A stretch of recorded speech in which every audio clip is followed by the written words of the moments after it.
It is Mahala Monday. Good morning and welcome to Mahala Monday. On this Monday, it is a very, very special broadcast and we're very excited about this one. We're live on YouTube and on Facebook, and that is exactly where you can link up with us, and you'll see all the details at the bottom of the screen at Nickay Productions. My name is Dougal, and as per usual, Rhoda. Good morning and welcome to Mahala Monday. So happy to have you guys here today on a special broadcast today. It certainly is a special day, and that is why it is so important to know this date, because today is the 8th of February, right? That is right, Dougal, 8th of February. And we've got our special guest here today, and we'd like to welcome Jabaar Mohamed today, and we got Berubota here as well. It is. Thank you. Very, very nice to have you along with us, Jabaar, and thank you so much for joining us. So just to be clear, Jabaar is the Provincial Director of DEFSA. You're also a producer, you are a TV presenter, and today's topic and what we're going to talk to about, and that's specifically why we got you here today, is we want to talk about all the challenges that the deaf community in South Africa is facing, the resources that is available, but also we want to know more about Jabaar, because the whole world has heard about Jabaar, and we thought we're just going to add to that. And let's find out more about Jabaar Mohamed. So as Rhoda said, yes, absolutely wonderful to have you along, and thank you for joining us, sir. Wow, thank you so much. It's a big honor to be here today. Mahala Monday. Many deaf people don't actually know the show, so Free Monday. So I'm really honored to be with you guys, and I feel free because and on a Monday normally you feel tired, but on a Monday and with lockdown happening, I'm happy to be here. Before this show, I never really had this opportunity to be on a show like this, so today is quite a big privilege to share this and to be a part of it. So I grew up deaf. I am a deaf person, and I'm proudly from Elsie's River. I'm the youngest of 7 children, and yeah, my parents were quite busy at the time, eh? And I'm the only one that is deaf. Oh. And the reason why I'm deaf is because my mother was about over the age of 35 when she had me, and I was born with a hole in my cochlea. I attended an oral school. At the age of 18 months, I entered school. That's where I learned to speak. And from grade 7 onwards, from the age 7 onwards, I was at a deaf school where I learned to sign. I experienced a lot of challenges in my childhood and growing up. At the age of 8, my mother passed away. So that was the first big challenge in my life, because as a young deaf child, understanding why my mother passed at such an early age was also a big thing to process. And from there on, my father became the main role player in our family. So he played the role of mother and father for all 7 kids. 10 years later, at the age of 18, my father passed away while I was in my matric year, which was also another one of my biggest challenges. But my aim initially was to become a doctor.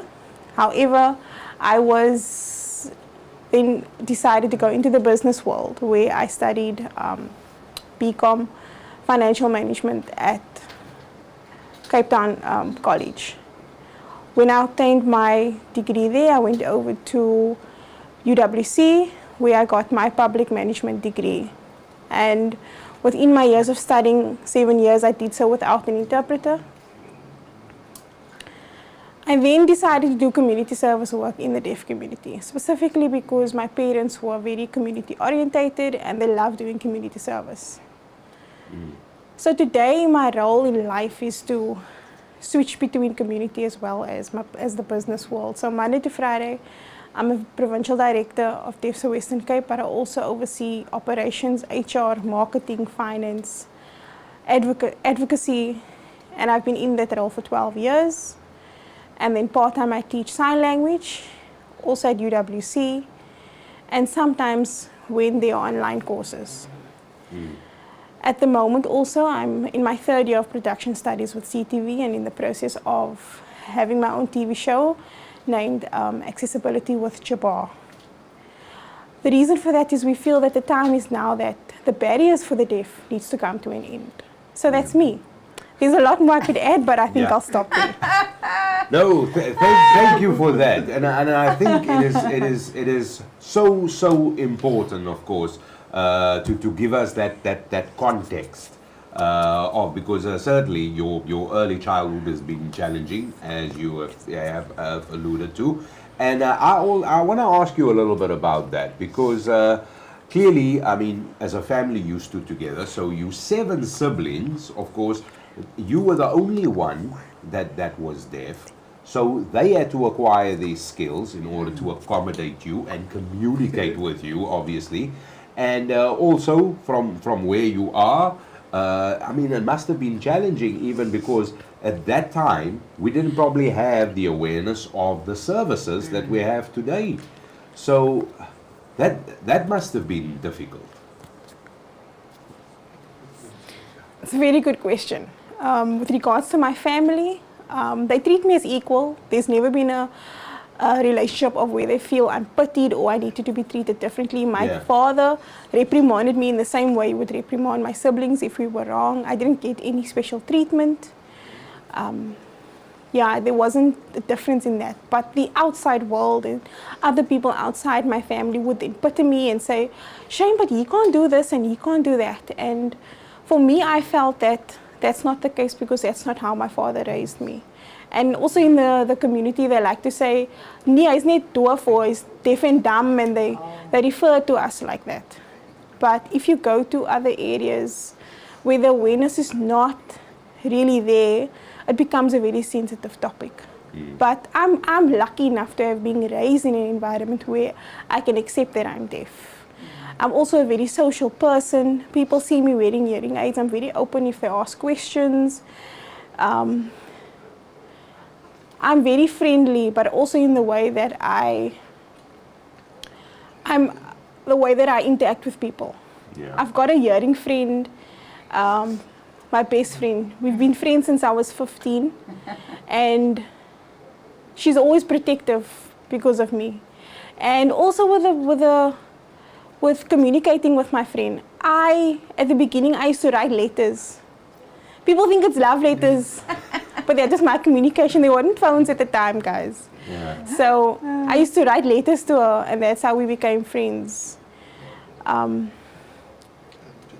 used to write down notes, and I used to ask her, do you have a boyfriend? This is not a love letter. I just want to be your friend. And today, we are the best of friends. So I think I was 15 years up until now. Yeah, her name is Kim, so she's still my best friend today, and she's got kids of her own and a family of her own. But the point of what I'm saying is that the community that I grew up in, they knew me. And many people look at me and they think, but you don't look like you're from Elsie's River, but I am, and I'm proud of that. So also to answer your question with my childhood, there wasn't really any special accommodation for me. If there isn't accessibility, or they will come and say somebody called you, or they'll come tap me on the shoulder if they want to tell me something. But it's almost like a DIY type of do it yourself. You have to learn. My sisters never held my hand. I was not spoon-fed. When I went into UWC, I had to do that myself. I had to learn to be independent. The only time that I required help from my father was for money, obviously. But in general, I'm independent. I was always an independent person. Just on that, Jabaar, I mean, the first time I met you, I myself, it's my first experience I've ever had as well with somebody that couldn't hear.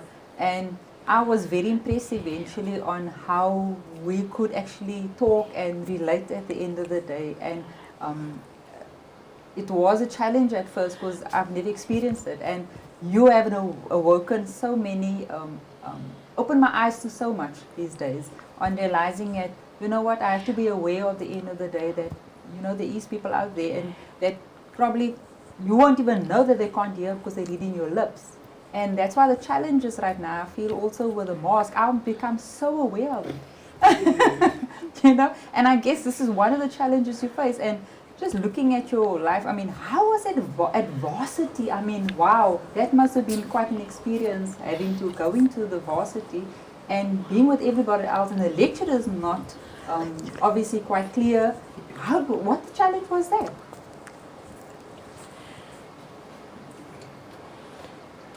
When I was at Cape College, that was a massive step for me because I finished matric at a deaf school where we did obviously the subjects needed, but the accommodation at a deaf school is different.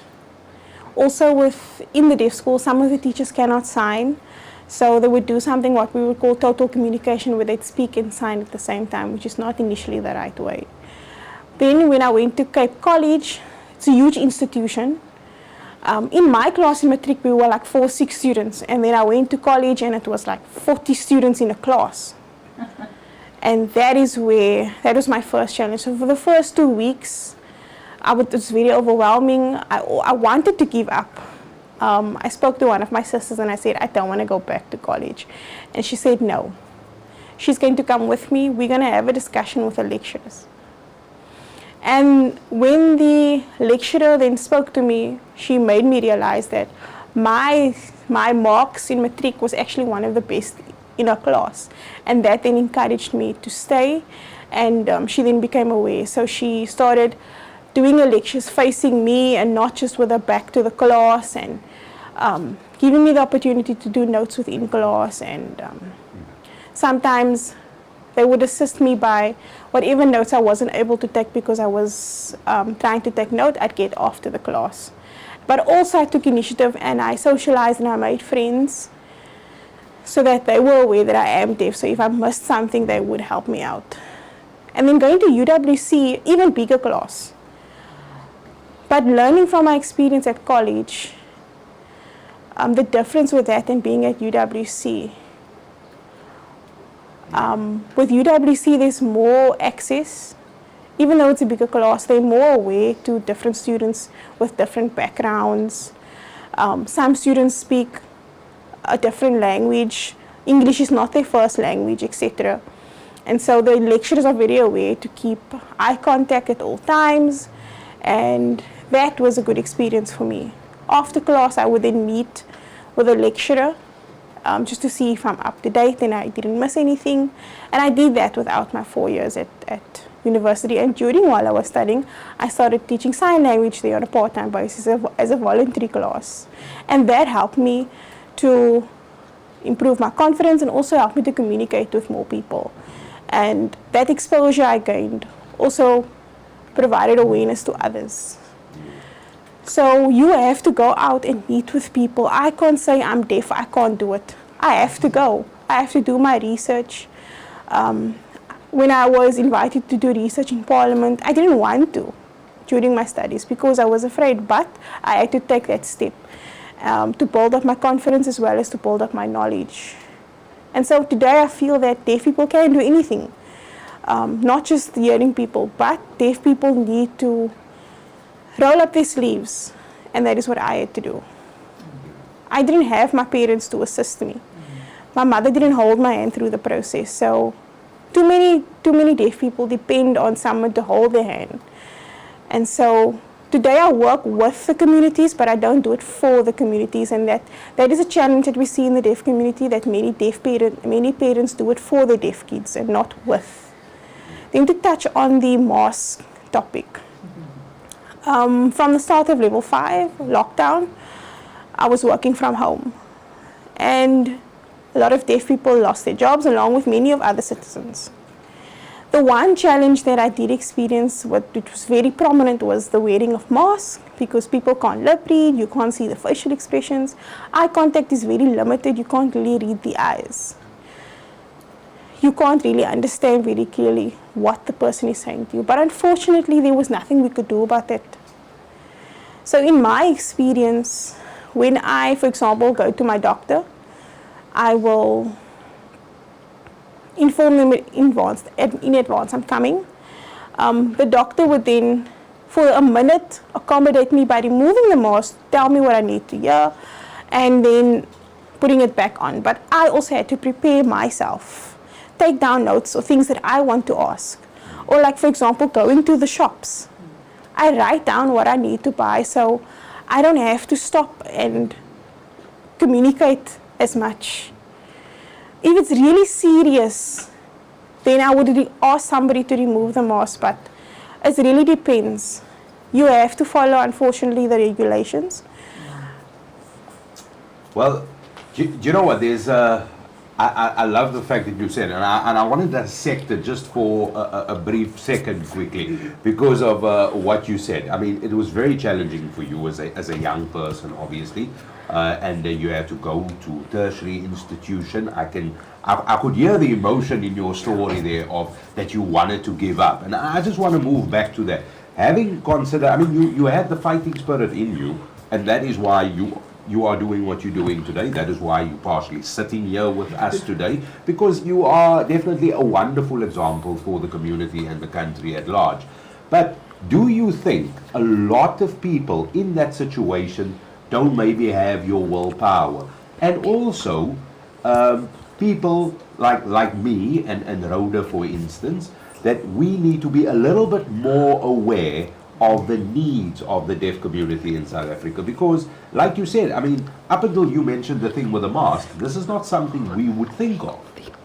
If I see somebody not wearing a mask, it's almost like I take a taxi to the next town.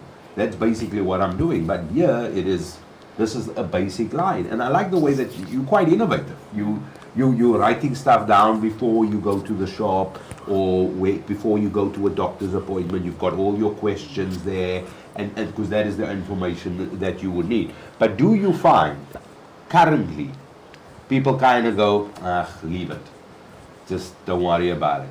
And in your case, you showed quite a fighting spirit.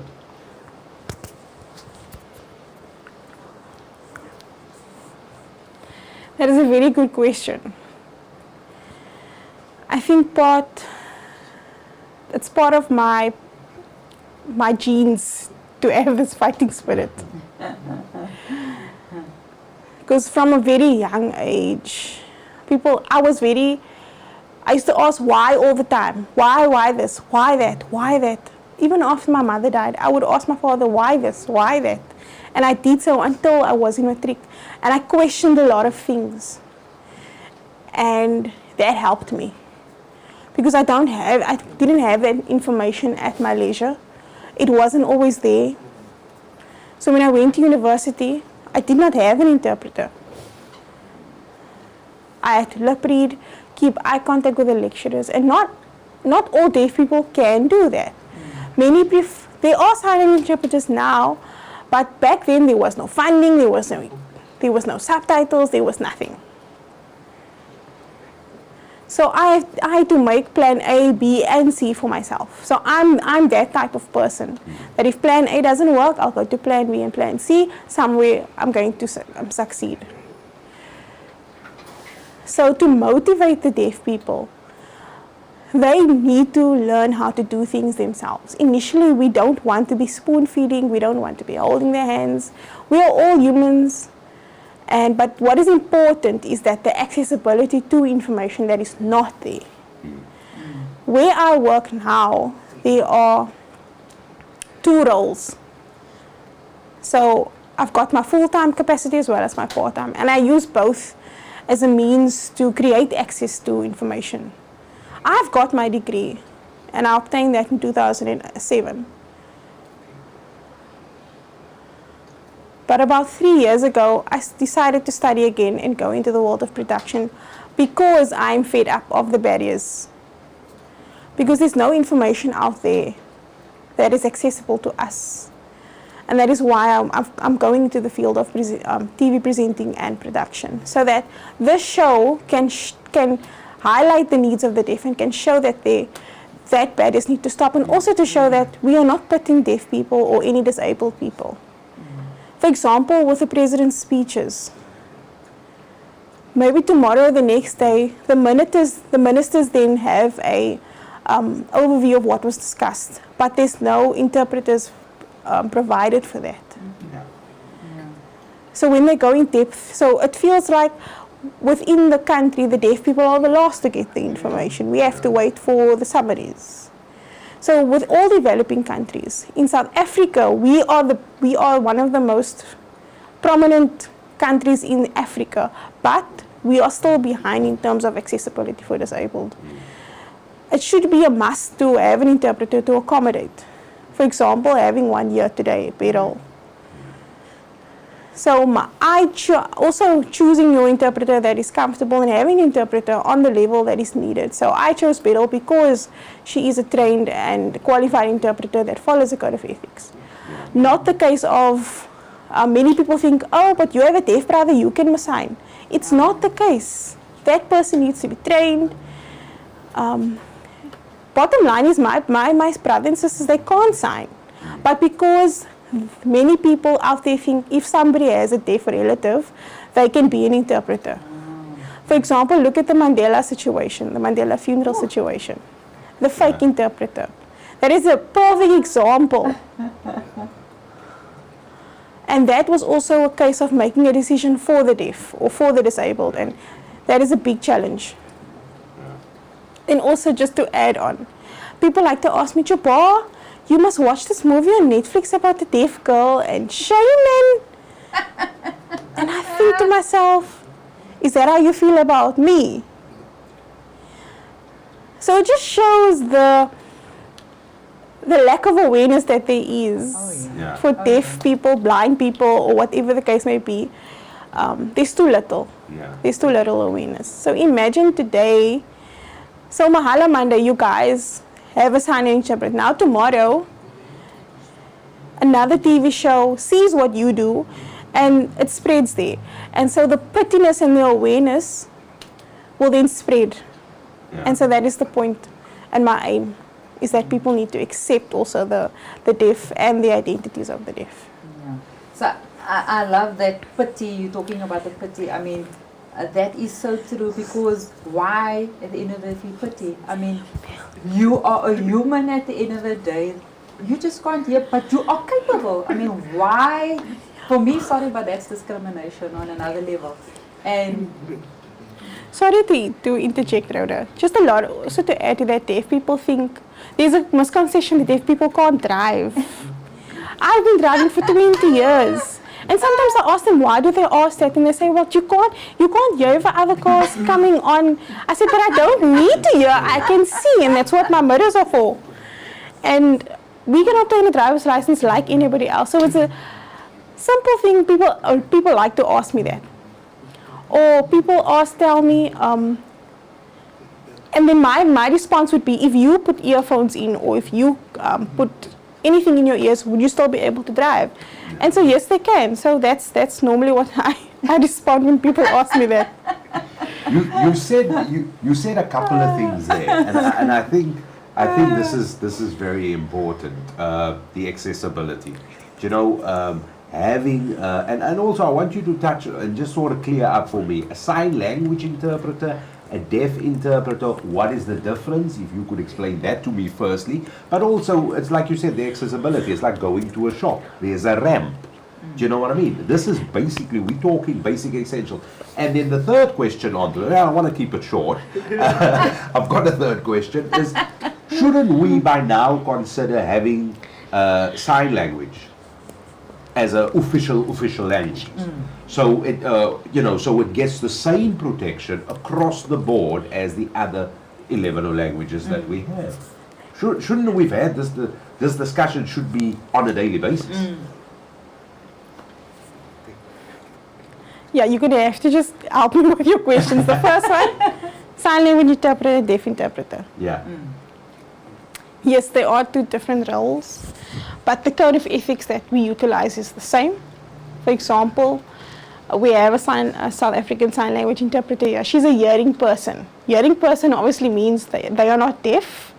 We don't refer to you guys as normal, and because we are not abnormal. So the interpreter is hearing.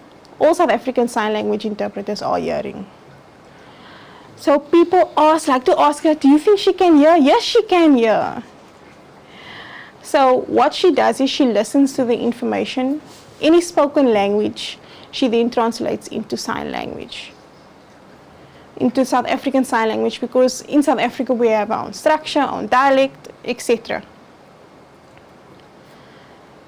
And so whatever she listens to, she then translates that and then interprets that. When the deaf person then signs, she has to translate the sign language into English structure or into the spoken language structure.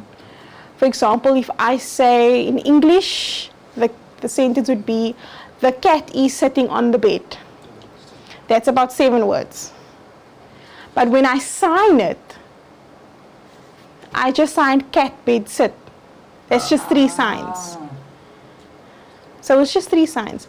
The interpreter would have, can't voice cat, bed, sit. She would have to voice the cat is sitting on the bed. So it's a lot of focus that's needed.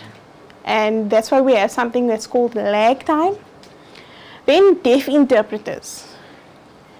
Remember with the South African Sign Language interpreter, they hear the information and they interpret it. They're not a third person, they're not helpers, they're not translators. They're hearing what is being said and they're interpreting it. So if you swear, she is going to interpret that. If you go off the point, she is going to interpret that. The interpreter knows that you're off the point, but she cannot correct you, or she cannot change the information. So that's the role of the interpreter. Then with deaf interpreters, there are many different dialects in the communities, and the interpreter's role is just to interpret what is being said. The deaf interpreter comes in then. They look at what the interpreter is signing, and they break down that information to accommodate the different dialects that are present.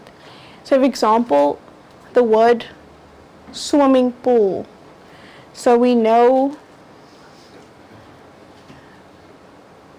for example, the interpreter would say swimming pool, but now a rural community maybe won't know what the swimming pool is. The deaf interpreter would break it down and explain or do more explaining. Like for example, the president said curfew. We have a curfew. The interpreter will sign curfew from 11 to 4. The deaf interpreter would break it down and say you have to stay at home from 11 till 4 and then you can leave. So a lot of breaking down, explaining, clarification for the deaf communities. So whatever I understand, I then break it down. And I'm also training to be a deaf interpreter. So it's nice to be a deaf interpreter because you get that information and you can then break it down, and you're in a role to explain it to the deaf people. It's a lot of it sounds complicated, but there are rules in place to assist as guidelines. So there's about 33 steps that goes on in the brain while you are interpreting. So lag time is very important. You have to be focused. You've touched on 2 of it, or 1 leading into it. So I understand what you're saying with lag time, because I myself have done it where I've got to interpret and translate rather from English Afrikaans, and that's all I did. For me, it was a different thing going the other way around. But from English to Afrikaans was, if I can say, it was almost the easiest. Then the second thing is, I want to know, shouldn't we do more? Shouldn't we do more? I mean, at this stage, you are doing as much as you can in order to get more recognition for the deaf people, and in terms of making the language official. Shouldn't we? What is the next thing that we should do? Shouldn't we do more?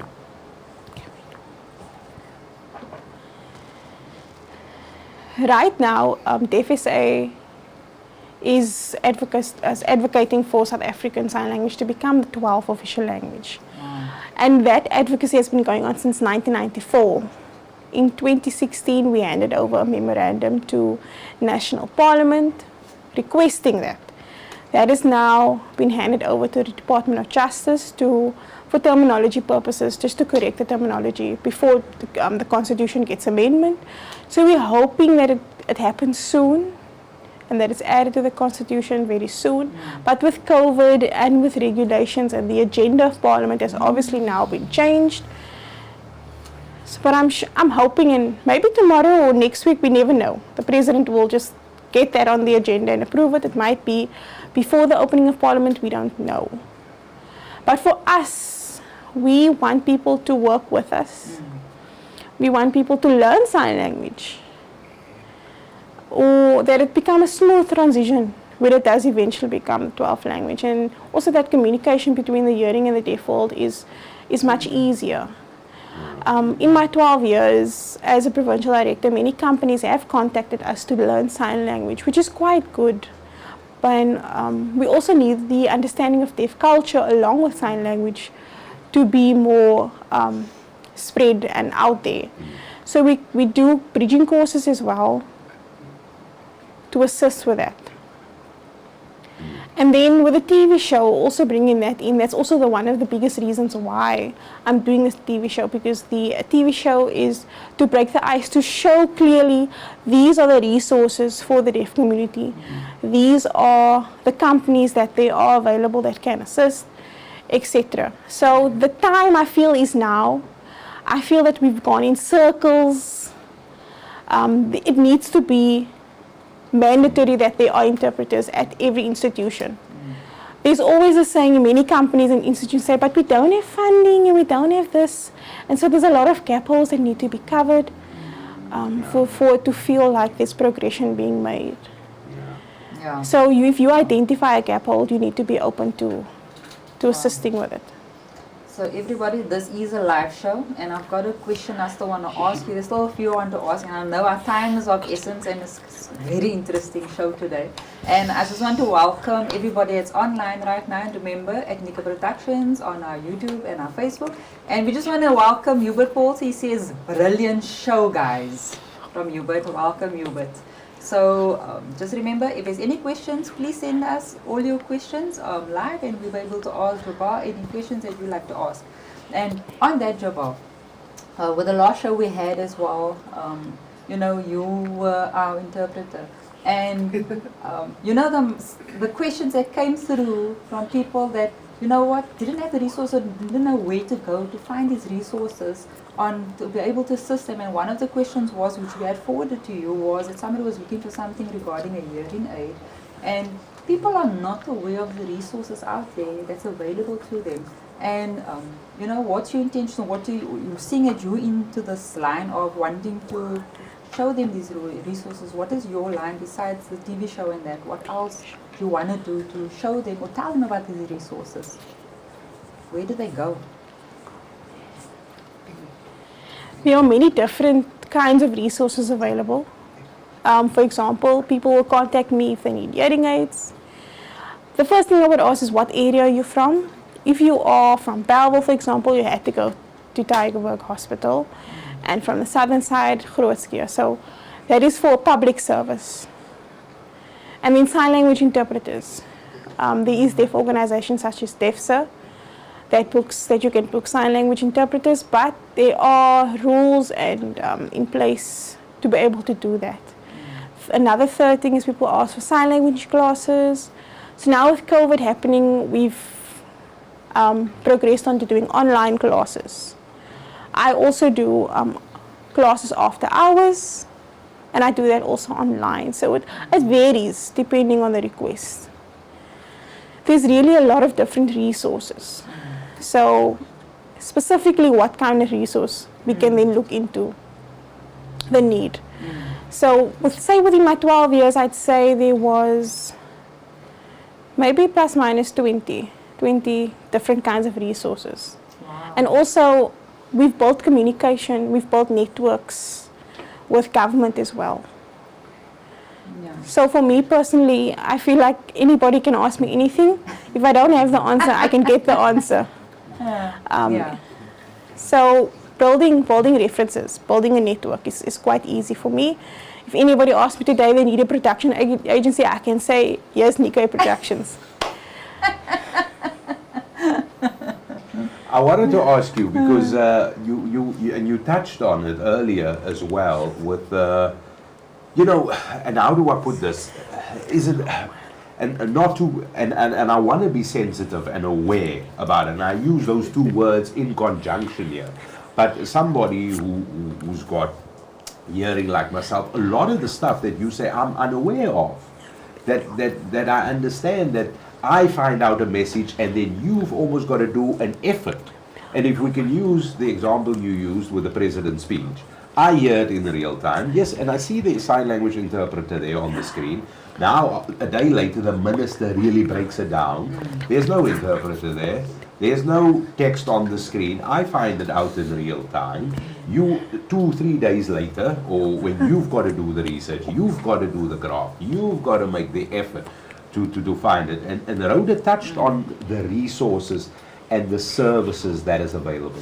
At this stage, what would we say is the biggest service gripe? What is the one thing that needs to change right now, immediately? If you could do a magic wand, if you could be like Rhoda with superpowers, what would be the service you would implement right now, or the immediate change?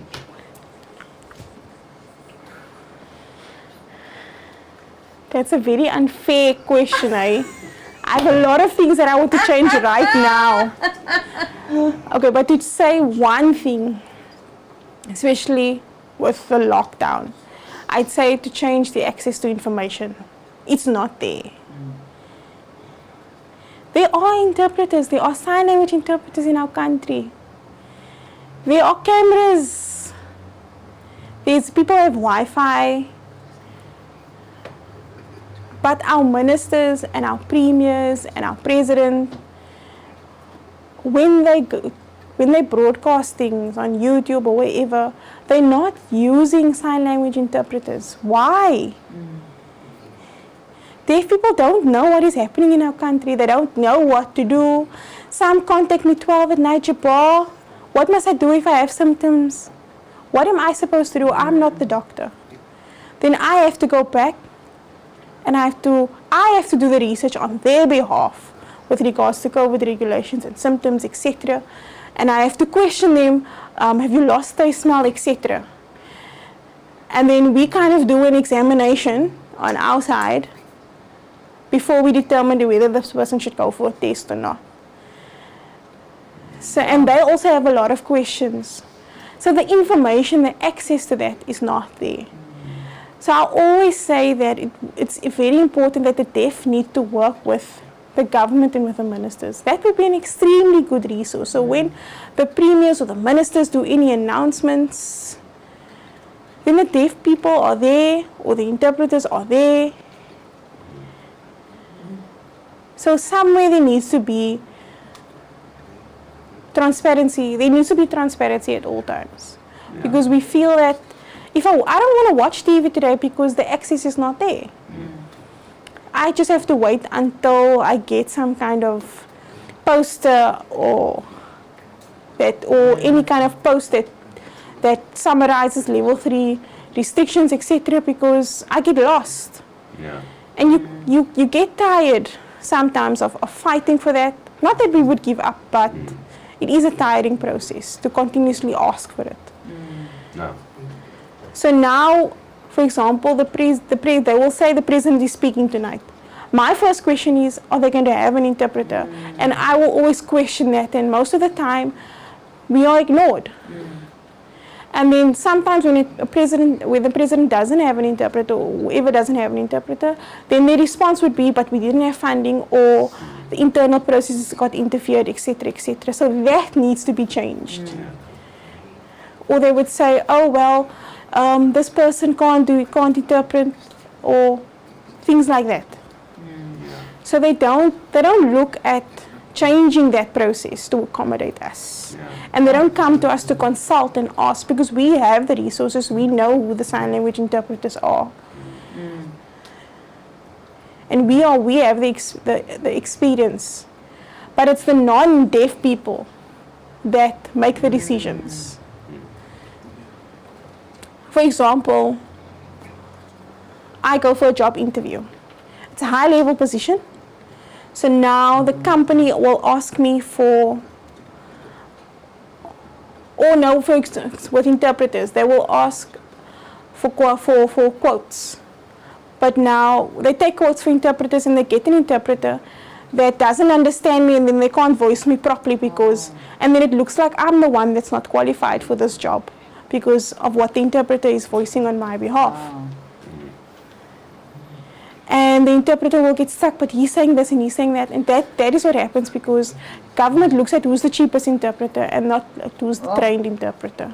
So I understand that you say it is an unfair question, and hearing you explain that, and it is abundantly clear that it is a very, very unfair question.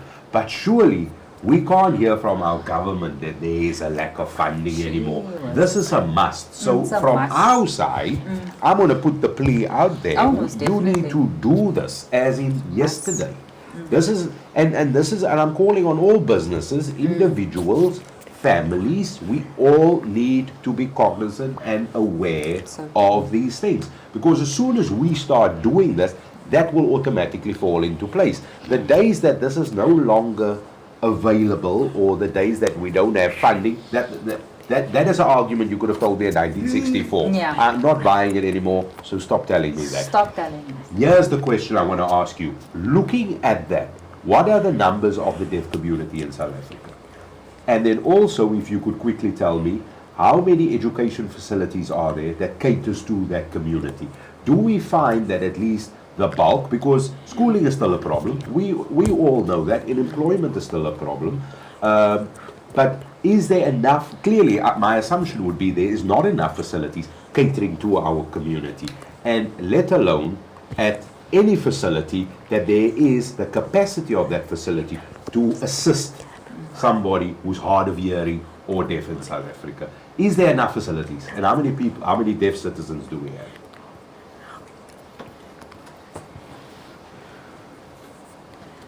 So within South Africa, we have 600,000 deaf people that are sign language users.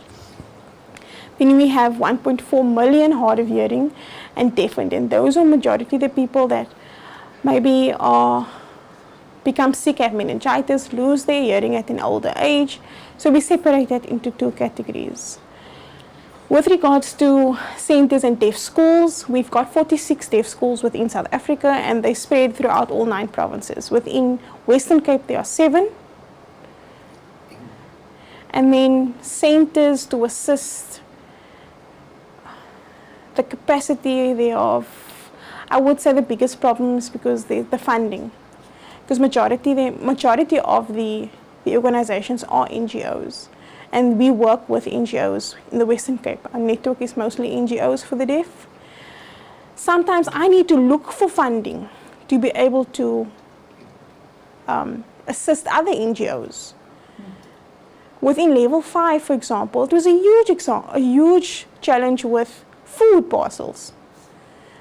I was working from home, and I had to find ways to get funding to be able to provide food parcels for the deaf communities. I couldn't even eat because I was thinking we need to get assistance. Deaf people would WhatsApp me and say, how do they get access to food parcels, etc. So we have to go to government, we have to ask different people, and many of them can't help because there's so many high demands that deaf people can't, the criteria doesn't match, or then we had to go into social media and do requests on social media. So that was initially my plan C, going to social media.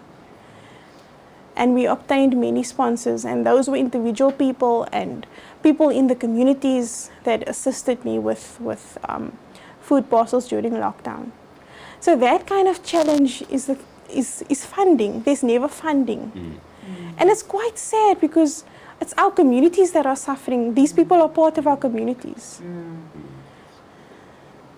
And so today I always say, I can't say everything is fine just because I'm in a good position, but there are still a lot of needs that are not being met. I have a lot of restless nights because I'm constantly looking for ways to fill those gaps. So it's very hard. I'm not married, and I think it's because of my work life. Oh my word. I don't know, Rhoda, I will tell you, it's probably better that way, isn't it?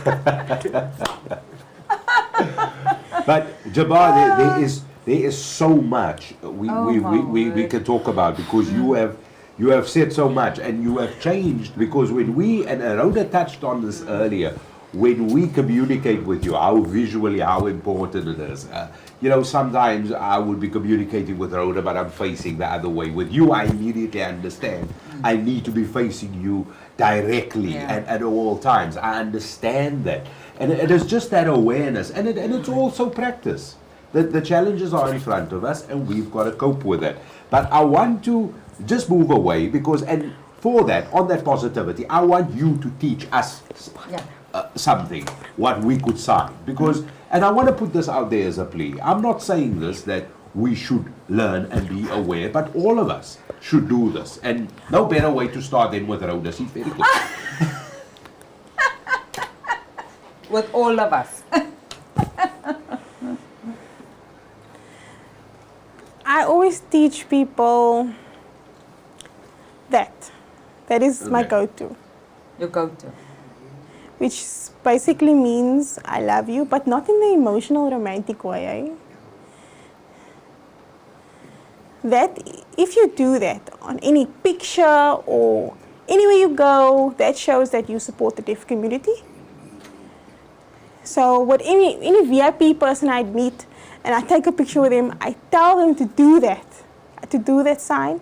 It shows that you support the deaf community. It's not the hard living sign, eh? It's not the gangster thing. Basic sign language is the front of your hand is the front of your face and the back of your hand is the back of your head.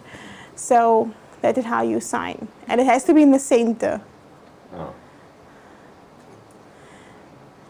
For example, if I teach the alphabet, A, B, C, D, I can't sign to myself. Okay. Yeah. So A, B, C, D. You always sign to the front. So that's good morning. Yeah. Good Morning. Yeah. Mahala, Mahala. Monday. Monday. Mahala. Monday. Because Mahala is free. Monday. That's a sign for free. So it's Mahala Monday. Or Monday Mahala. Remember with sign language, it's not the same grammar as English. So you sign Monday Mahala. Monday, Tuesday, Wednesday, Thursday, Friday, Saturday, Sunday. So today we are Mahala. Monday. Your hand shape is not right. Okay. There we go. Yes. Okay. Not the number 3. Not The movement on your fingers. Just twice. Mahala Monday. Got it. So, Mahala. And thank you. And thank you. Now I must say to you. Thank And I you. love you. Center. There we go. Yeah. No, and this is the point. It is. I've learned a lot. Oh, most definitely. I can say really, Mahala Monday. I can do I love you. I love and thank you. Yeah. And this is what And the show morning. is. Yeah. Morning. Morning, yes. Yeah. We'll remember that one. 2. Morning. Morning. We don't say good morning. Because in English it's good morning, but we sign just morning. Morning. But remember there are different dialects as well of sign language. So some sign morning, morning, good morning. Wow. There's Yeah. different dialects. But where I grew up in the Western Cape, it's morning. But generally in South Africa, if it's a national broadcast, I would then adjust to a more of a national dialect. Yeah. And on that, Jabaar, because this is my final question. Yeah. You did say dialects. We understand that in South Africa then. We have our own and then throughout the world. And so you could tell from which part of the world that person is. But if morning has got that many interpretations, you, as Jabaar Mohamed, had to learn all those interpretations of morning. And then you will determine whether the person was from Kenya, whether the person was from Iraq, Alaska, China, wherever, the Seychelles, wherever they are from. You had to learn all those different variations of morning. Wow. Yes. So I grew up with a deaf community. I was involved in deaf sports, Western Province swimming and volleyball. And that is where we interacted with other deaf schools from different places. So 46 deaf schools. So we all came together. And that is how I started getting familiar with the different dialects. And then the deaf community in Cape Town also has deaf community in South Africa has different dialects from different provinces. And the question to answer is to why these different dialects. For example, a person from Durban has a different accent as to a person from Cape Town. Why? Because of their upbringing and because of the community they grew up in. So it's basically dependent on your hometown or your province, wherever you grew up. For example, Eastern Cape, that's a sign for mother. In Cape Town, that's the sign for mother. In Western Cape, the Irish nuns settled here, and they brought Irish Sign Language. So they then taught sign language as that sign, mother, because they didn't acknowledge that the Eastern Cape sign wasn't acknowledged. So the nuns then taught it as mother. Wow. So in Eastern Cape, it's father. In Johannesburg, it will be mother and father. So it's different dialects and different backgrounds. Wow. So it was in the time of colonialism, and also when sign language was brought to the country. So Johannesburg was more American Sign Language that was brought to the Transkei, and then Durban, British Sign Language, and within Cape Town, the Irish. Wow. So it's a whole mix, and so South African Sign Language is a mix of different dialects because of that. So we can't also say your sign is better or that sign is better. It's impossible. We acknowledge each and every one. Wow. Yeah. So, and it's always ever developing. For example, when Facebook came out, we couldn't sign English. We had to develop a sign, and that's a sign for Facebook. Twitter, YouTube. I will email you, you'll email me. So imagine, how do you put the signs down in a book? You can't because of this movement. And so signs are ever developing. If there's a new president now, that's his sign name now, Joe. And Obama, that's the sign for Obama. And our president, Cyril, that's his sign name because of his nose. So different identity. Sign language identifies, especially when you make a sign name for a person. So mine is Jabaar. Her sign name is Beryl. So there's different sign names for different people. Wow. So how would you sign Rhoda? I'm gonna ask. I first have to socialize because normally you need to know the person to pick up at something you identify the person with. Fair enough. Listen, I'll get Jabaar, one for you. we could talk to you. We could talk to you the whole day. Oh yes. There's a couple of things more we would like to know, obviously. But we're going to pass on that. And of course, I can't wait to talk to you again. But I must just say thank you so much. Thank you for coming on to Mahala Monday. Fingers up Monday. Yeah? Twice. Yeah, twice. I almost got it. And before you go, is there anything that you would like to add? I just want to say that, especially to viewers that are watching Mahala Monday, it's really important that you respect your child or adult or any person in your family that may be deaf or disabled. Respect that. Respect that you are not there to make decisions for them. They should make their own decisions. And also, give them opportunities to get into the outside world. If you don't, they won't progress in life. And don't give up. And be passionate about it. And to the deaf and the disabled people that are watching, don't give up.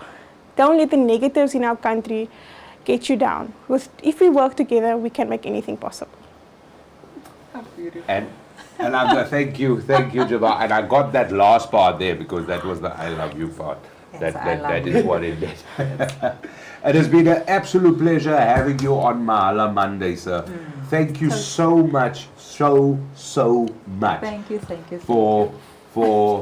For enlightening us, really, and of course creating the awareness Rhoda, because Oh, this most definitely. this is what it's about. This is what it's about. We all got to do the change. You know Yeah. what? And I'm going to stick to what I say. So to the whole of corporate South Africa, to Oh, all yeah. government institutions, to all citizens across the globe. We're talking not just people here in Mzansi, we're talking people across the globe. You got to be more aware. And whatever we did yesterday, it's not good enough. It is not good Totally enough. not. The goalposts have just changed. It's just And we are all aware of it, and we got to do the difference. So we vow that we will change. And then when Oh, I say yeah. that, I'm talking about my personal behavior. These are the questions that I've got to be asking. The Yeah. one thing that Jabaar said to me is the first thing when the announcement is made, the president is talking, or whatever information is coming, Yeah. the first thing he says is there going to be an interpreter? That is the first question that he asks himself. So from now on, when somebody tells me for anything, I will be doing the same. That is the vow I'm making, Rhoda, and you've That got to is do the so same. true. And you've Yeah. got to do the same All of as you. well. There's a lot I can add. That's so true.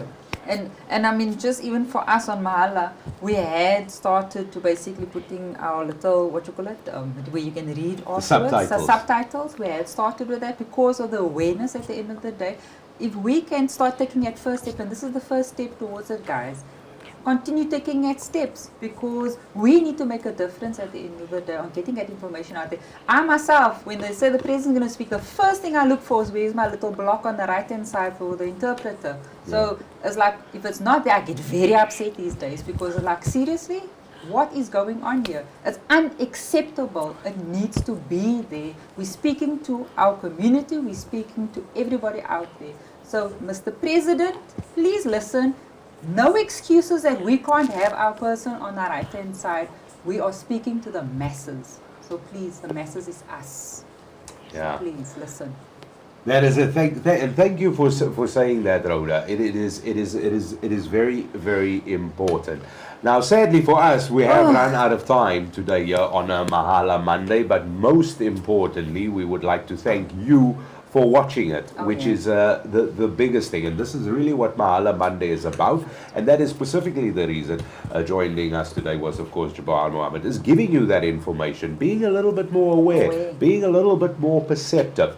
That's all we're saying. Just be aware. So whether you are a business, if you have a special, you're very easy to say, come and buy one and get one. Very One easy free. to say, Yeah. the same applies. The same applies. So let's be considerate, not just of deaf people, but of all people. That is basically what it is, paying it forward. So once again, thank you very much to our special guest today, Jabaar Mohamed, for joining us here on Mahala Monday.